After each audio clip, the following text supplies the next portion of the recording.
नमस्कार दोस्तों।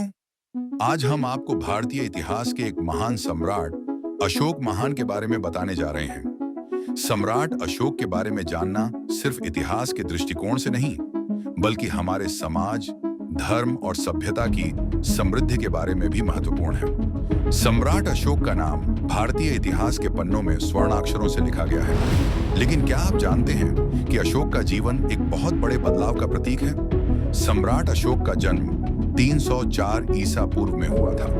वे मौर्य साम्राज्य के महान सम्राट चंद्रगुप्त मौर्य के पोते और बिंदुसार के बेटे थे। शुरुआती जीवन में अशोक को अत्यंत क्रूर और शक्तिशाली शासक माना जाता था। अशोक ने कई युद्धों में भाग लिया और उनकी लड़ाई की ताकत उनके साम्राज्य की सीमा को विस्तार देने में मददगार साबित हुई। लेकिन अशोक का जीवन एक मोड़ तब आया जब उन्होंने कलिंग युद्ध लड़ा।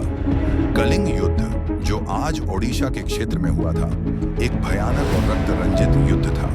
लाखों लोग मारे गए और अशोक ने इस अत्यधिक हिंसा और तबाही को अपनी आंखों से देखा। इस युद्ध ने उनके दिल को छुआ और अशोक के जीवन में एक गहरा बदलाव आया। युद्ध की इस भयंकर विभीषिका के बाद अशोक ने अपने जीवन को एक नए मार्ग पर मोड़ने का निर्णय लिया। उन्होंने अहिंसा, दया और मानवता का रास्ता अपनाया।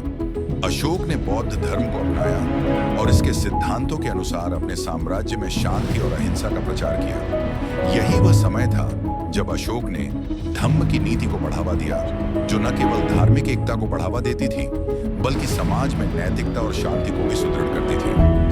अशोक ने अपनी नीतियों का प्रचार करने के लिए पीलरों पर शिलालेखों और आदेशों को खुद लिखवाया, जो आज भी हमारे लिए महत्वपूर्ण ऐतिहासिक धरोहर है। इन शिलालेखों में धार्मिक सहिष्णुता, परोपकार और अहिंसा के संदेश थे। सम्राट अशोक का शासन न केवल भारतीय उपमहाद्वीप के लिए, बल्कि पूरे विश्व के लिए एक आदर्श बन गया। उनका जीवन हमें यह सिखाता है कि बदलाव संभव है, चाहे वह किसी भी व्यक्ति की सोच या कार्यों में हो। आज भी जब हम अशोक के बारे में सोचते हैं, तो हमें यह याद आता है कि एक व्यक्ति अपने गलत रास्ते को पहचानकर अपनी जिंदगी को बेहतर बना सकता है और समाज में सकारात्मक बदलाव ला सकता है। आशा है आपको यह वीडियो पसंद आया होगा। अगर आपको हमारा वीडियो अच्छा लगा हो तो कृपया लाइक और सब्सक्राइब करना ना भूलें। धन्यवाद।